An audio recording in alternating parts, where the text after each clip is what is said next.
Devil से शादी। Come on, मीता कहेगी तो डैड मान ही जाएंगे। और अगर तुम चाहते हो कि हम एंगेजमेंट को थोड़ा आगे कर सकते हैं, हम पंडित जी को कह देंगे कि मुहूर्त 1 महीने बाद का निकाले, आदि ने कहा। आदि की बात सुनकर निमी उसे घूरकर देखते हुए बोली, जब एंगेजमेंट होनी ही है तो फिर 1 महीने बाद के मुहूर्त का क्या हम अचार डालेंगे? सगाई आज हो या 1 महीने बाद, क्या फर्क पड़ेगा? निमी सही कह रही है, इस बात का कोई मतलब नहीं है। मुझे बस अब रियान से बात करनी है, जिससे जब उसका फैसला पूछा जाए तो वो भी यही कहे, मीता ने कहा। अब आगे। मीता ने रात को काफ़ी सोचा था इस बारे में, और फिर उसे भी यही लगा था कि अभी एंगेजमेंट कर लेना ही सही रहेगा। मीता को रियान की मॉम से मिलके पता लग चुका था कि वो किस टाइप की है। अगर उन्हें कोई भी मीता से अच्छी लड़की मिली तो वह तुरंत रियान का रिश्ता ले जाएगी। उन्हें रियान के फीलिंग से कोई मतलब नहीं होता है। भले ही रियान मीता के साथ है, लेकिन उसे अपनी मॉम के अगेंस्ट जाना होता, और मीता ये नहीं चाहती थी। इसीलिए मीता उससे बचने के लिए ये फैसला कर ली थी। निमी अभी भी रियान से बातें करके चीज़ों को समझना चाहती है, जो कि देखा जाए तो सही भी है, क्योंकि हो सकता है कि मीता कुछ ज़्यादा ही इमोशनल होके अभी ये सब कर रही है, लेकिन आगे चलकर उसे दिक्कत हो तो उससे बचने के लिए ये सब करना ज़रूरी होता है। निमी अपने रूम में जाती है और रियान को कॉल करके बोली, कल तेरी मीता से बात हुई थी क्या? हाँ, हम मिले भी थे। क्या हुआ है? रियान ने कहा। मीता को डर है कि तुम उसे छोड़ सकते हो, जिस वजह से वो इस शादी के लिए रेडी है, निमी ने कहा। रियान एक पल के लिए तो शांत ही हो जाता है, और फिर वो आगे बोला, मतलब उसे लगता है कि मैं उसे छोड़ दूंगा?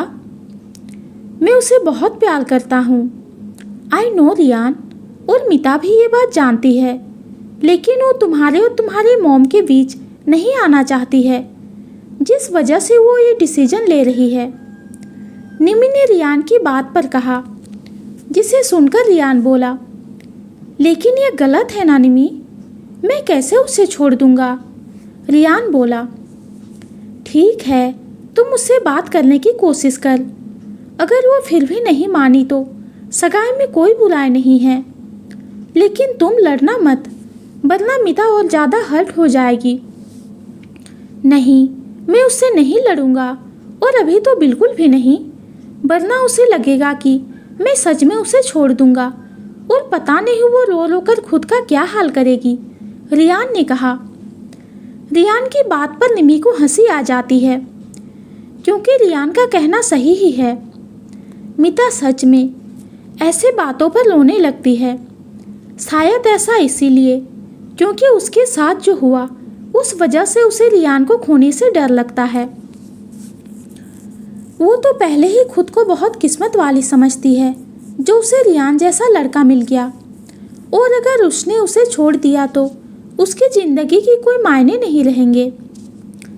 निमी रियान से बात करके फ़ोन रख देती है और कुछ देर बेड पर लेट के सोचने लगती है, फिर सो जाती है।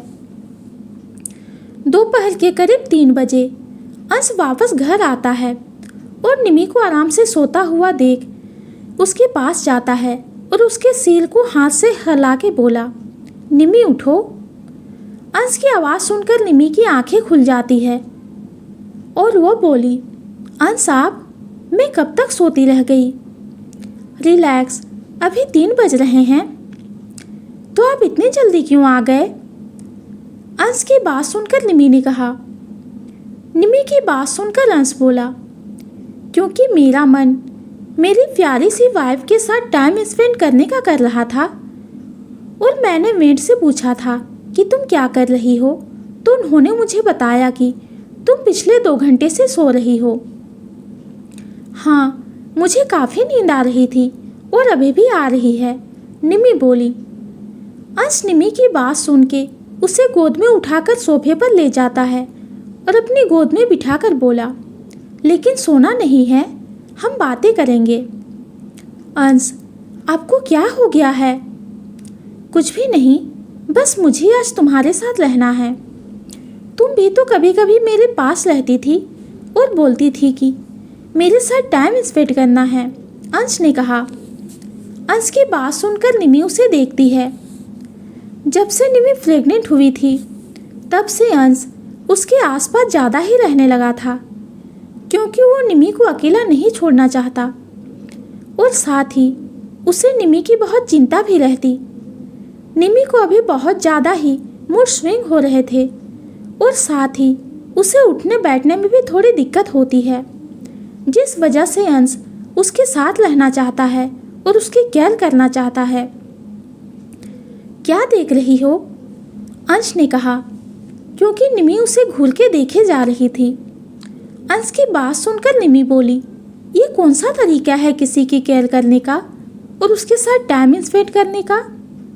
मैं सो रही थी और मुझे नींद से उठा दिया। जान, तो तुम पिछले 2 घंटे से सो रही थी। इतना नहीं सोना चाहिए, अंश बोला। अंश की बात सुनकर निमी का मुंह बन जाता है, लेकिन वो कुछ नहीं कहती है। तभी अंश बोला, अच्छा, अब गुस्सा मत करो और मुझे ये बताओ, क्या तुम्हें मेरा यह सरप्राइज अच्छा नहीं लगा? अच्छा, मुझे बहुत अच्छा लगा, लेकिन अगर मैं सो नहीं रही होती या फिर आप मुझे नींद से नहीं जगाते तो मुझे बहुत बहुत बहुत ज़्यादा अच्छा लगता, निमी ने अपना मुंह बनाते हुए कहा, जिसे सुनकर अंश हंस देता है। वहीं दूसरी तरफ पंकज भी आज ऑफिस से जल्दी आ गया था और माला के साथ रूम में था। वो माला को गले लगाकर सोफे पर बैठ गया। जब से माला के साथ वो हादसा हुआ था तब से पंकज माला की तरफ और ज़्यादा ध्यान देने लगा था, क्योंकि उसे पता था कि माला किस दर्द से गुजर रही है। अंश माला से बोला, माला, कहीं घूमने चलोगी? नहीं पंकज, मुझे पता है तुम मेरा ध्यान यहाँ से हटाने के लिए कह रहे हो, लेकिन सच में मुझे कहीं नहीं जाना है। पता है क्यों? क्यों? क्योंकि अब मैं उस दर्द को भूल चुकी हूँ। जब से मुझे पता चला कि निमी प्रेग्नेंट है, मुझे ऐसा लग रहा है कि हमारा बच्चा वापस आ रहा है। तुम देखना पंकज, मैं उसे बहुत प्यार दूंगी। जितने सपने मैंने अपने बच्चे के लिए देखे थे वो सब अब मैं उससे करूंगी। पंकज माला के चेहरे पर खुशी साफ साफ देख सकता था। माला की खुशी देख वो भी बहुत खुश होता है और बोला, माला, वैसे तुम्हारा मिसकैरेज हुआ था, हम फ्यूचर पेरेंट्स बन सकते हैं, लेकिन मैं भी बहुत खुश हूँ। अब खास करके सर के लिए, अब जाके उन्हें उनके हिस्से की खुशी मिल रही है। निमी उनकी ज़िंदगी में खुशी बनकर ही आई है, जिसने उसके वीरान दिल को खुशी से भर दिया है। तुमने सही कहा पंकज। पता है, पहले तो हम भाई के पास जाने से डरते थे। मैं और मिता भाई के मुंह से अपना नाम सुनने के लिए तरस गए थे, पर जब से निमी आई है तब से सब बदल गया। फिर माला रुक के आगे बोली, भाई ने जितना भी दर्द सहा उसी के बदले उन्हें निमी मिली है, जो उनकी खुशी का कारण बनकर आई है, और अब तो कोई और भी आने वाला है। हाँ, सही कहा, पंकज माला की बात में सहमति देते हुए बोला। फिर वो आगे बोला, पता है आजकल सर ऑफिस में भी खुश रहते हैं और घर जाने की जल्दी में। वो आज भी जल्दी घर आ गए, इवन हाफ डे में ही आ गए हैं। क्या सच में? माला बोली। और नहीं तो क्या, वरना तुझे क्या लगता है मैं कैसे आया हूँ? पंकज ने कहा। पंकज और माला ने बातें की, फिर दोनों ने बाहर जाने का प्लान बनाया। वहीं मिता राघव जी से अपनी और रियान के बारे में बात करने गई, और ये बात राघव जी के ऊपर बिजली की तरह गिरी। उन्हें लगा भी नहीं था कि मिता ऐसे कुछ कहेगी। मिता, तुमने अचानक से ये क्यों सोचा? मुझे बताओ, आखिर क्या बात हुई है? डैड, मैंने सोच लिया है, आज नहीं तो कल मुझे रियान से एंगेजमेंट करनी थी, तो आज ही कर लेती हूँ। मिता ने राघव जी की बात का जवाब देते हुए कहा। लेकिन राघव जी उनके इस जवाब से सेटिस्फाइड नहीं लग रहे थे, इसीलिए वो दबाव बनाते हुए बोले, मिता, मुझे सिर्फ सच जानना है, क्या तुम ये डिसीजन किसी प्रेशर में ले रही हो? अगर ऐसा है बेटा, तो तुम्हें इतना सोचने की कोई ज़रूरत नहीं है। मैं खुद रियान और उसके डैड से बात करूँगा, राघव जी ने कहा। तो मिता उन्हें मना करते हुए बोली, डैड, मैंने बहुत सोचा है इस बारे में और मुझे भी यही सही लगता है, इसीलिए मैंने ये डिसीजन लिया है। अब इसमें और ज़्यादा सोचने की कोई ज़रूरत नहीं है। और वैसे भी अभी सिर्फ एंगेजमेंट हो रही है, शादी तो ऑफकोर्स करियर सेट होने के बाद ही होगा। पर फिर भी मुझे ये सही नहीं लग रहा है। डैड, कुछ गलत नहीं है, आप निमी और भाई को ही देख लीजिए। निमी की भी एज कितनी कम है, लेकिन फिर भी वो कितनी खुश है। और मैं सिर्फ एंगेजमेंट की ही बात तो कर रही हूँ, प्लीज़ मान जाइए, मिता ने राघव जी को मनाते हुए कहा। राघव जी मिता की जिद के सामने हमेशा हार मान जाते थे। वो सबसे ज़्यादा मिता से ही प्यार करते थे और इस बात पर माला और आदि अक्सर उनसे नाराज भी हो जाया करते थे। राघव जी उन्हें ये कहकर मना लेते थे कि मिता सबसे छोटी है, जिस वजह से उन्हें इतना प्यार देते हैं। ठीक है मिता, कल तुम रियान को घर आने के लिए कहो, मुझे एक बार उससे बात करनी है। ओके डैड, ये बोल के मिता वहाँ से जाने को हुई। तभी राघव जी उसे रोकते हुए बोले, मिता, पक्का बात यही थी ना? हाँ डैड, मिता ने कहा।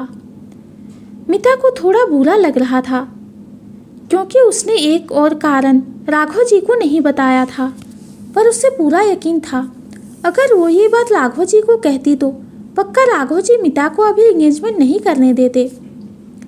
मिता वहाँ से चली जाती है, लेकिन राघव जी के मन में कहीं ना कहीं ये शक आ चुका था और वो क्या कर सकते थे, मिता के जिद के आगे मजबूर हो चुके थे।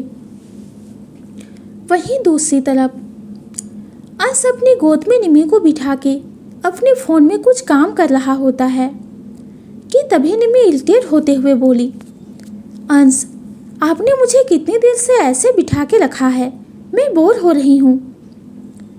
निमी, पहले तो तुम मुझे हमेशा बोलती थी कि मैं तुम्हें टाइम नहीं देता हूँ, और अब जब मैं दे रहा हूँ तो तुम शिकायत किए जा रही हो। हाँ, क्योंकि आप मुझे सिर्फ बोर कर रहे हैं, निमी ने अंश की बात का जवाब देते हुए कहा। निमी की बात सुनकर अंश बोला, ठीक है फिर बताओ क्या करना है, हम वही करेंगे। सच में? हाँ, अंश ने निमी को कहा। ठीक है फिर हम लूडो खेलते हैं, निमी ने एक्साइटमेंट के साथ कहा। निमी की बात सुनकर अंश पूरी तरह से हैरान हो जाता है, क्योंकि आज से पहले उसने तो कभी निमी को लूडो खेलते हुए नहीं देखा था और साथ ही ना कभी उसका जिक्र किया। पर जो भी हो, आज अचानक से वो अंश को लूडो खेलने के लिए बोलती है और ऊपर से एक्साइटमेंट एक अलग ही लेवल का होता है। ये देख के अंश उसके अरमानों का गुब्बारा नहीं फोड़ना चाहता है। ठीक है चलो खेलते हैं, अंश ने कहा। अंश के सब जैसे ही निमी ने सुना वो बहुत ज़्यादा खुश हो जाती है और फिर अंश से बोली, ठीक है अपना फ़ोन दीजिए। अंश निमी को देखता है, फिर अपना फ़ोन बिना किसी सवाल के दे देता है। निमी जल्दी से उसमें लूडो का गेम डाउनलोड करती है और अपने और अंश के लिए कलर डिसाइड करती है और खेलना स्टार्ट कर देती है। अंश तो सिर्फ निमी के ये काम करते हुए स्पीड देख रहा था। निमी दूसरे कामों में इतनी ज़्यादा फुर्ती नहीं दिखाती थी, अंश बस यही देख रहा होता है कि तभी निमी बोली, आपकी बारी आ गई है। अंश निमी की आवाज़ सुना, फिर स्क्रीन की तरफ देखता है और डाइस रोल करता है। अंश पहले ही स्टार्ट में 6 ले आता है, जिसे देख के निमी बोली, स्टार्टिंग में ही जिसने 6 आ जाते हैं वो हार जाते हैं। अच्छा, ये किसका लॉजिक है? मेरा। अंश के सवाल पर निमी बोली। निमी अंश को गेम में बहुत ही ज़्यादा इमोशनल ब्लैकमेल कर रही होती है। जब भी अंश उसकी गोटी को काटने वाला होता तब निमी शक्ल बना लेती, जिसे देख के अंश उसकी वो गोटी को नहीं काटता। ऐसे करते हुए निमी जीत जाती और खुशी से अंश के गाल पर किस करते हुए बोलती, मैं जीत गई। निमी को खुश देख के अंश के चेहरे पर भी खुशी आ जाती। अब अंश की असली खुशी तो निमी की खुशी में थी, जिस वजह से वो जानबूझकर हार जाता। ऐसे ही निमी को खुश करने के लिए एक बार तो क्या, अंश बार बार हारने के लिए तैयार हो सकता है। अच्छा चलो, बहुत खुश हो गई, अब खाना खा लो, बहुत देर से नहीं खाया है तुमने, अंश ने निमी से कहा। अंश की बात सुनकर निमी को खाने का याद आता है और उसे भूख का एहसास भी होता है, वरना इतनी देर से खाना नहीं खाया है। इसीलिए वो अंश से बोली, अरे हाँ, मुझे तो याद ही नहीं रहा। अंश उसे पकड़ के बोला, तुम्हें सब याद रहता है, लेकिन काम की चीज़ ही भूल जाती हो और अब खाना खाना भी भूल रही हो। अंश की बात पर निमी अपना मुंह बना लेती है। अंश ने निमी के लिए खाना मंगवा लिया और उसे खिलाने लगा। तभी निमी को मिता की बात याद आई और वो अंश को बताते हुए बोली, अंश, मिता रियान से एंगेजमेंट करने के लिए रेडी हो गई है। अंश जो निमी को खाना खिला रहा होता है, तभी ये सुन के उसके हाथ रुक जाते हैं और वो निमी की तरफ देख के बोला, ऐसा क्यों?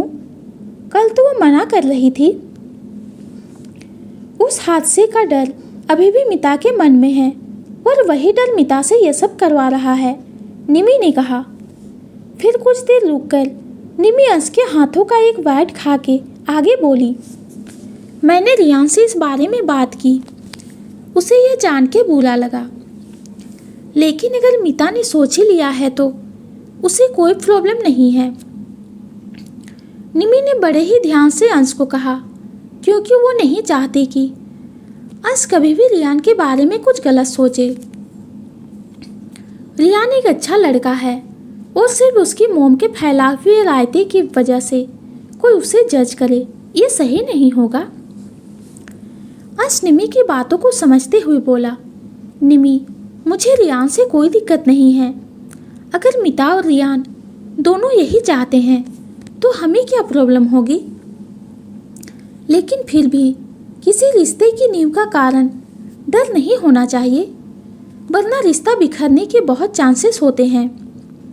निमी ध्यान से अंश के कहे हुए शब्दों को सुन रही होती है। अंश ने जो भी कहा था वो सच ही कहा था। कोई भी काम करने से पहले हम कभी नेगेटिव विचार अपने मन में नहीं लाते, तो फिर इतना बड़ा फैसला किसी गलत और नेगेटिव विचार पर क्यों टिका रहे? माहौल को गर्म होता देख के निमी ने अंश का ध्यान हटाते हुए कहा, पर मैंने तो आपसे शादी डर की वजह से किया था, लेकिन हमारे रिश्ते को कुछ नहीं हुआ। निमी की बात को सुनकर अंश उसे घूरकर देखता है, जैसे उसे वार्न कर रहा हो कि फिर से ये ना कहे। निमी ये देखकर चुप हो जाती है। तब अंश उसे गले लगाकर बोला, तुम्हारा डर फालतू का था। अच्छा जी, जब बात खुद पर होती है तब सारी दलीलें गलत हो जाती है। मेरे डर की वैल्यू ही नहीं है इनकी आंखों में। निमी ये सारी बातें मन में कही थी। जाहिर है वो अंश के सामने तो कुछ नहीं कह सकती थी। अंश अब एक बार रियान और मिता से बात करना चाहता है। अगर वो दोनों खुश हैं इस रिश्ते से तो अंश को कोई दिक्कत नहीं थी। वो बस ये चाहता है कि मिता और रियान किसी मजबूरी में ये डिसीजन ना ले। अंश को खोया हुआ देख के निमी उसके कंधे को हिलाते हुए बोली, अंश, क्या हुआ? कहाँ खो गए आप? निमी की आवाज़ सुन के अंश होश में आता है और उससे बोला, कहीं भी नहीं, बस मैं कुछ सोच रहा था। उसी को खोना कहते हैं, निमी बोली। निमी की बात सुनकर अंश उसे घूरकर देखते हुए बोला, जी नहीं। आप मीता और रियान के बारे में सोच रहे हो ना? हाँ, तुम्हें कैसे पता? अंश ने निमी की बात का जवाब देते हुए सवाल किया। बस मुझे पता है कि अभी आपके पास सोचने के लिए यही टॉपिक है, लेकिन अंश, दोनों ने फैसला कर ही लिया है तो हम क्या कर सकते हैं? बस अब जो हो रहा है उसे होते हुए देख सकते हैं। नहीं निमी, ये ठीक नहीं है। मैं इस रिश्ते के खिलाफ नहीं हूँ, लेकिन वजह सही होना चाहिए। मैं एक बार दोनों से बात करूँगा। अगर दोनों खुश हैं तो मुझे इससे क्या दिक्कत होगी? निमी को भी समझ में आ रहा होता है कि अंश का ऐसा फिक्र करना सही है। आखिर वो एक भाई है और ऐसे कैसे कोई कुछ गलत होने देगा। साथ ही निमी को रियान पर भी भरोसा होता है कि वो कुछ गलत नहीं करेगा। अच्छा ठीक है, लेकिन ये टाइम तो मेरा है ना, तो आप सिर्फ मुझसे मेरी बात करिए और कुछ नहीं। स्टार्ट किसने किया था? निमी की बात सुनकर अंश ने कहा। निमी अपने मन में बोली, कुछ भी कहो, लेकिन इनसे जीतना सच में बहुत मुश्किल है। मतलब हद ही होती है। बात करो तो दिक्कत, ना करो तो दिक्कत। हर बात पर एक एक्सप्लेनेशन होता है इनके पास। दे दिया अपने मन में गाली, अंश ने कहा। अंश की बात सुनकर निमी उसे घूरकर देखती है और फिर बोली, मुझे अब छोले भटूरे खाना है। छोले भटूरे? पर तुमने अभी तो खाना खाया है। और छोले भटूरे अनहेल्दी हैं, वो तुम्हें खाने के लिए नहीं मिलेगा। पर क्यों? मेरा मन कर रहा है, वो थोड़ा सा खाने से कुछ नहीं होगा। साथ ही मेरा पेट पूरी तरह से नहीं भरा है, इसलिए मुझे खाना है, निमी ने जिद करते हुए कहा। तब अंश उसे घूरकर देखता है, जैसे बोल रहा हो कि नहीं मिलेगा। निमी अंश के रिएक्शन को देख के रोने से शक्ल बना लेती है, लेकिन अंश अपना चेहरा दूसरी तरफ कर लेता है और निमी के लुक्स को पूरी तरह से इग्नोर कर देता है, जिसे देख के निमी समझ गई कि उसका ये मूव काम का नहीं रहा।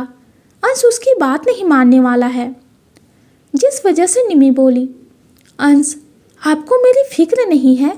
मैं प्रेग्नेंट हूँ और आप अपनी वाइफ की इतनी छोटी सी विश भी पूरी नहीं कर सकते हैं ना।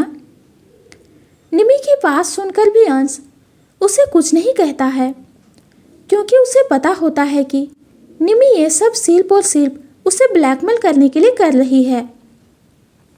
जब निमी अपना ये मूव भी फेल होते हुए देखती है, तब अपने पेट में हाथ रख के बोली, देखा बेबी, तुम्हारे डैड से मेरी एक विश पूरी नहीं हो रही है। मैं तो अब उनसे बात नहीं करूँगी, तुम भी मत करना। तो दोस्तों, आपको क्या लगता है, क्या अंश हार मान जाएगा निमी के सामने, या फिर क्या होने वाला है, ये हम जानेंगे अगले वीडियो में। तो आज की कहानी आप सबको कैसी लगी कमेंट में ज़रूर बताइए। कहानी पसंद आती है तो चैनल को लाइक और सब्सक्राइब कीजिए। कहानी सुनने के लिए आपका बहुत बहुत धन्यवाद।